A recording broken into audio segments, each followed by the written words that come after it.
Hello, ಎಲ್ರಿಗೂ ನಮಸ್ಕಾರ. ಇವತ್ತು ನನ್ನ ಸ್ಟೂಡೆಂಟ್ ನೋಡಿ, ಇದು ಬಂದು ಒಂದೇ ದಿವಸ ಎಳಿಸ್ಕೊಂಡಿದ್ದು ಥ್ರೆಡ್ ಪೈಪಿಂಗ್ ಅವಳೆ ಮಾಡಿದ್ದಾಳೆ ನೀಟಾಗಿ. ಕಸ್ಟಮರ್ಸ್ದಿದ್ದು ಸೇಮ್ ಕಲರು, ಸಿಲ್ವರ್ ಕಲರ್ ಕೊಡೋದಕ್ಕೆ ಇಲ್ಲ ಅಂದ್ಬಿಟ್ಟು ಸೇಮ್ ಕಲರಲ್ಲೇ ಥ್ರೆಡ್ ಪೈಪಿಂಗನ್ನು ಮಾಡಿದ್ದಾಳೆ. ಚೆನ್ನಾಗಿ ಒಂದೇ ದಿವಸ. ಎಷ್ಟು ದಿನ ಎಳಿಸ್ಕೊಂಡಿದ್ದು?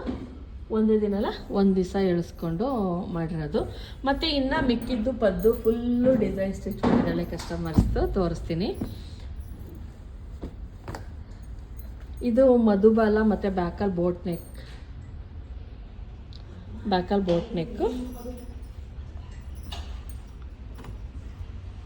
ಇದು ಎಲ್ಲಪ್ಪದು ಡೋರಿ ಒಂದು ಎಲ್ಲಿಕ್ಕಿದ್ಯಮ್ಮ? ಇದಕ್ಕೆ ಎಲ್ಲ ಬಟನ್ ಇದು. ಇಲ್ಲಿ ಬಟನ್ ಇಟ್ಟಿಲ್ವಲ್ಲ ಬ್ಯಾಕಲ್ಲಿ, ಮನೇಲಿ ಇರ್ತೀಯಾ?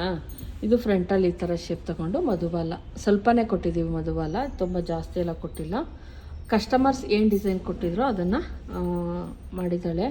ಇದು ಬಂದು ಫ್ರಂಟಲ್ ಪ್ರಿನ್ಸಸ್ ಕಟ್.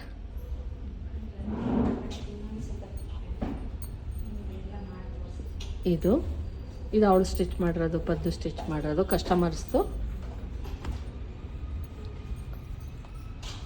ಮತ್ತು ಇನ್ನೊಂದು ಅವಳೆಲ್ಲ ಫುಲ್ಲು ಈಗ ಡಿಸೈನ್ ಸ್ಟಿಚ್ ಮಾಡ್ತಾ ಇದ್ದಾಳೆ. ಇದು ಫುಲ್ಲು ಫಿನಿಶಿಂಗ್ ಆಯಿತು. ಫ್ರಂಟ್ ನಾರ್ಮಲ್ಲು, ಬ್ಯಾಕ್ ಬೋಟ್ ನೆಕ್ಕು. ಇದು ಟೀಚರ್ಸ್ ಅಂತೆ. ಇಲ್ಲಿ ಬಟನ್ ಇಟ್ಟಿದ್ದಾಳೆ, ನೋಡ್ತಾ ಇರ್ಬೋದು. ಇದು ಫುಲ್ ಓಪನ್ ಕೊಟ್ಟು ಈ ಥರ ಬ್ಯಾಕಲ್ಲಿ ಈ ಥರ ಮಾಡಿದ್ದಾಳೆ ಡಿಸೈನ್. ಮತ್ತು ಇಲ್ಲೂ ಕೂಡ ನೋಡ್ತಾ ಇರ್ಬೋದು ಥ್ರೆಡ್ ಪೈಪಿಂಗನ್ನು, ಇನ್ವಿಸಿಬಲ್ ಥ್ರೆಡ್ ಪೈಪಿಂಗನ್ನು ಮಾಡಿದ್ದಾಳೆ. ನೆಕ್ಸ್ಟು ಇನ್ನೊಂದು ಡಿಸೈನ್ ಸ್ಟಿಚ್ ಮಾಡಿದ್ದಾಳೆ. ಇದಕ್ಕೆ ಏನಾಯಿತು ಅಂದರೆ ಸೇಮ್ ಈಗೇನು ತೋರಿಸಿದ್ವು ಅದೇ ಡಿಸೈನ್ನ ನಾನು ಕಟ್ ಮಾಡಿಕೊಟ್ಟಿದ್ದೆ. ಅವಳು ಮಿಸ್ಟೇಕ್ ಮಾಡಿಕೊಂಡು ಒಂದು ಸ್ವಲ್ಪ ಅಗಲ ಮಾಡಿಬಿಟ್ಟಿದ್ಲು. ಅದಕ್ಕೇನು ಮಾಡಿದ್ವಿ, ಸ್ಯಾರಿ ಕಲರ್ ಇದ್ದಿದ್ದರಿಂದ ನೆಟ್ ತಂದುಬಿಟ್ಟು ಅದಕ್ಕೆ 2 ಲೇಯರ್ಸ್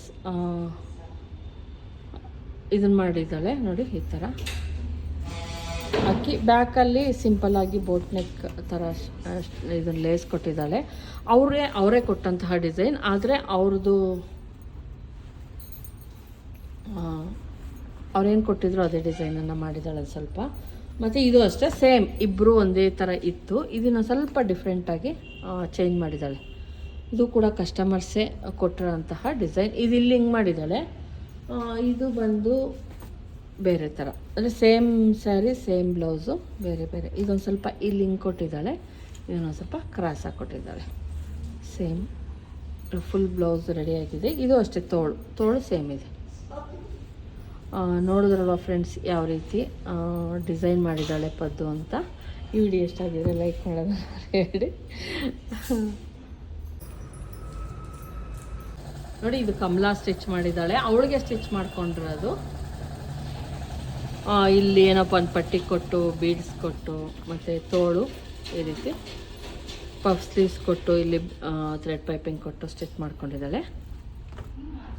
ಇದನ್ನು ಇಲ್ಲೂ ಅಷ್ಟೇ ನೋಡಿ, ನಾವು ಆ ರೀತಿ ಕಟ್ ಮಾಡೋದ್ರಿಂದ ಆರ್ಮೋಲನ್ನು ನಾವು ಇದನ್ನು ಮಾಡಿ ಕಟ್ ಮಾಡ್ತೀವಲ್ಲ, ಆ ಥರ ಮಾಡೋದ್ರಿಂದ ಇದು ಫಿನಿಶಿಂಗ್ ಚೆನ್ನಾಗಿ ಬರುತ್ತೆ. ಮತ್ತು ಇಲ್ಲಿ ಯಾವುದೇ ರಿಂಕಲ್ಸ್ ಬರಲ್ಲ.